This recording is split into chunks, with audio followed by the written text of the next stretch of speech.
الحمد لله رب العالمين والصلاة والسلام على أشرف المرسلين نبينا محمد وعلى آله وصحبه أجمعين والتابعين ومن تبعهم بإحسان إلى يوم الدين. Nous continuons notre préparation spirituelle au mois de Ramadan. Le mois de Ramadan qui a été prescrit pour la communauté du prophète Mohammed sallallahu alayhi wa sallam, comme il a été prescrit aux communautés avant nous, les juifs et les chrétiens. Allah Azza wa Jal nous l'a rendu obligatoire pour toute personne musulmane, pour les musulmans, pour une personne musulmane pubère et raisonnable. Allah Azza wa Jal subhanahu wa ta'ala nous l'a prescrit pour atteindre certains objectifs. Ces objectifs, celui qui les aura atteints durant le mois de Ramadan, alors aura réussi son mois de Ramadan, aura été victorieux, après sera parmi les victorieux dans la vie d'ici-bas et dans l'au-delà durant le mois de Ramadan. Dans la vie d'ici-bas, en ayant réussi ce qu'Allah Azza wa Jal lui a demandé, en ayant atteint ses objectifs, et dans l'au-delà, en rentrant au paradis par la porte du jeûneur. Et dans la vie d'ici-bas, en se faisant pardonner les péchés précédents. Comme le dit le prophète sallallahu alayhi wa sallam, celui qui jeûne le Ramadan imanan wa ihtisaban. Imanan avec foi et croyance et conviction. Wa ihtisaban en attendant seule la récompense d'Allah subhanahu wa ta'ala. En attendant la récompense d'Allah subhanahu wa ta'ala, Allah Azza wa Jalla lui pardonne les péchés, les petits péchés précédents. Mais les grands péchés, il est obligatoire de se repentir, un repentir sincère afin de se faire pardonner. Également, Allah subhanahu wa ta'ala, comme il le dit le prophète sallallahu alayhi wa sallam dans un hadith, toutes les nuits du Ramadan, il y a, Allah subhanahu wa ta'ala interdit des nuques, interdit des gens à l'enfer. C'est-à-dire ils ne rentreront pas. Allah en décide et a décidé que toutes les nuits du Ramadan, il y a telle personne et tel groupe de personnes et ainsi de suite qui ne rentreront pas en enfer, qui ne seront pas touchés par le feu de l'enfer. Cette grande récompense ou ces grandes récompenses de la vie d'ici-bas et dans l'au-delà pour qui? Pour ceux qui auront atteint les objectifs. Pour ceux qui auront réussi le test, l'examen du mois de Ramadan. Comment sortir victorieux du mois de Ramadan? Tout simplement en ayant atteint les objectifs à la fin du mois de Ramadan. Et il y a des signes que la personne ressent sur elle-même, sur son âme, qui fait que la personne sait si elle a réussi son Ramadan. Tout en étant toujours entre la crainte de ne pas avoir assez fait, de ne pas avoir bien fait, et l'espérance qu'Allah Azza wa Jal nous a accepté et que nous avons correctement accompli le mois de Ramadan. Ainsi doit être le musulman dans toutes ces choses, dans toutes ces affaires de la vie d'ici-bas et de l'au-delà. Il doit être entre l'espoir qu'Allah Azza wa Jal a accepté son acte d'adoration, entre l'espoir qu'il a accompli correctement son acte d'adoration, et la crainte qu'Allah subhanahu wa ta'ala ne lui a pas accepté son adoration. Il doit être vraiment entre les deux, la crainte et l'espoir. Et Allah subhanahu wa ta'ala est grand. Quels sont les objectifs pour lesquels Allah Azza wa Jalla a prescrit le jeûne, qui vont nous faire réussir ou pas, sortir victorieux ou pas du mois de Ramadan?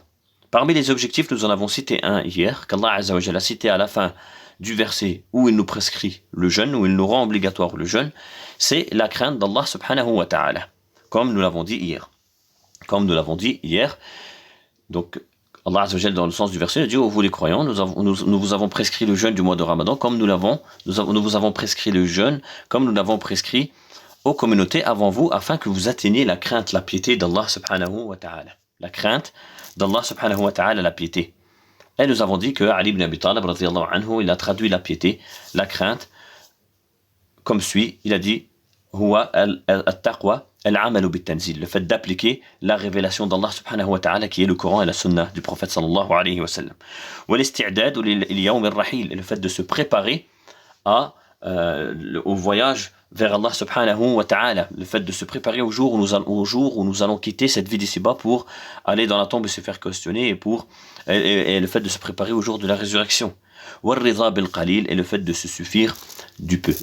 Le fait de se suffire de peu. Voilà comment Ali ibn Abi Talib radiyallahu anhu a traduit la piété. Parmi également les actions, les objectifs du mois de Ramadan, c'est travailler sa patience. Travailler la patience et le bon comportement. Qui dit patience, dit bon comportement et ça va de soi. Et la preuve de cela, c'est que le prophète sallallahu alayhi wa sallam a dit dans un hadith authentique, lorsqu'une personne t'insulte, alors que tu es en état de jeûne, plutôt que de lui répondre par des insultes ou de la colère, car tu es en état de jeûne, il faut que tu patientes encore plus que tu patientes, que tu dois patienter alors que tu n'es pas en état de jeûne, tu lui dis, je suis en état de jeûne. Tu lui dis et tu lui réponds alors qu'il est en train de t'insulter, alors qu'il est en train d'essayer de te provoquer, de provoquer ta colère, tu te mets pas en colère et tu n'insultes pas et tu préserves ton jeûne et tu préserves ta langue et tu lui dis je suis en état de jeûne. Ceci afin qu'il comprenne que tu lui réponds pas parce que tu es plus faible que lui, pas parce que tu peux pas lui répondre, mais parce que tu es en état de jeûne et que tu as envie de préserver ta langue et préserver ton jeûne. Donc tu vas patienter. Parmi les objectifs du jeûne, c'est travailler sa patience. Et la patience et l'endurance sont grandement récompensés par Allah subhanahu wa ta'ala dans la vie d'ici-bas et dans l'au-delà. Allah azza wa jalla nous dit dans un hadith divin, et je rétribuerai celui qui endure, celui qui patiente sans compter. La patience, la récompense qu'Allah azza wa jalla a promis pour celui qui patiente, qui endure, elle n'est pas citée par Allah subhanahu wa ta'ala. Et quand la récompense n'est pas citée, ou la grande récompense n'est pas citée de celui qui patiente, alors il faut savoir que c'est une grande récompense. C'est comme si une personne te dit je vais te donner un cadeau le 15e jour du Ramadan et le cadeau c'est un téléphone. Mais le cadeau que je vais te donner à la fin du Ramadan, le jour de la fête du Ramadan, je te dis pas c'est quoi. Toi tu vas tout de suite penser, comprendre que c'est un cadeau qui a plus d'importance que le cadeau qui t'a cité. J'espère être assez clair. Donc Allah Azza wa Jal, il nous dit dans un hadith divin que la récompense, il va récompenser les gens qui patientent, qui endurent, sans compter. Et il ne nous a pas dit véritablement la récompense de celui qui patiente, qui endure. Seul Allah Azza wa Jal la connaît. Donc, on en déduit que c'est une énorme récompense. C'est une énorme récompense. Et il nous suffit, pour travailler sa patience, pour garder sa patience durant ce mois, et après le mois de Ramadan, et avant le mois de Ramadan, de savoir qu'Allah Azza wa Jal yuhibbu as-sabirin. Allah aime ceux qui patientent, ceux qui endurent. Donc parmi les objectifs du jeûne, c'est travailler sa patience. Travailler son âme sur cette adoration qui est la patience. Je patiente, pas parce que je suis faible, pas parce que je suis en incapacité de répondre aux provocations, je patiente pour Allah subhanahu wa ta'ala. Je patiente car Allah aime ceux qui patientent, ceux qui endurent. Je patiente pour préserver mon jeûne. Je patiente pour préserver ma langue. Voilà le deuxième objectif du jeûne. Travailler la patience sur son âme. Faire travailler la patience à son âme. Patienter un maximum. Lorsqu'on voit quelque chose, ou d'habitude on se mettrait en colère, ou d'habitude on dirait certainement des mauvais mots, alors patienter. Travailler sa patience. Et cette patience et cette piété, elle doit se voir à la fin du Ramadan. C'est pour ça que je vous dis, il y a des signes qui prouvent, comme l'ont dit les savants rahimahumullah, est-ce que ton Ramadan a été réussi ou pas. Si le premier jour de l'Eid, le premier jour de Shawwal, à la fin du Ramadan, tu regroupes tes prières alors que tu priais à l'heure pendant le mois de Ramadan. Si après le mois de Ramadan, tu délaisses le Coran, tu récites plus le Coran, tu donnes plus de temps à l'adoration, tu donnes plus de temps pour adorer Allah subhanahu wa ta'ala, tu récites plus le Coran, t'écoutes plus de conférences, tu n'essayes plus d'apprendre ta religion, tu l'as fait pendant un mois pendant le Ramadan et après le Ramadan tu ne le fais plus, alors sache que l'objectif n'a pas été complètement atteint. On va pas dire que tout a été nul, ceci revient qu'à Allah subhanahu wa ta'ala d'en décider, mais sache que une telle personne, son objectif n'a pas été complètement atteint. Pour quelle raison ? Car elle a fait l'effort durant le mois de Ramadan, mais elle n'est pas sortie victorieuse du mois de Ramadan. Ça veut dire qu'elle n'a pas fait le nécessaire pour atteindre les objectifs qui sont fixés pour lesquels Allah Azza wa Jalla a prescrit le Ramadan. Une personne qui a atteint l'objectif, qui a atteint la piété et la crainte d'Allah subhanahu wa ta'ala à la fin du Ramadan, il continue dans ses actes de bienfaisance qu'il faisait pendant le Ramadan. Il ne revient pas vers les péchés auxquels il s'est repenti pendant le mois de Ramadan, mais il reste assidu à l'adoration d'Allah subhanahu wa ta'ala sans revenir au péché. Et s'il revient, il se repent, comme l'a dit Allah subhanahu wa ta'ala dans un hadith divin, mais pas de suite. Cette crainte, cet objectif qu'il a atteint durant le Ramadan, elle doit lui tenir quelques jours, quelques semaines, quelques mois avant de retomber, avant de faire une chute, avant de faire une baisse, avant d'avoir une baisse de foi.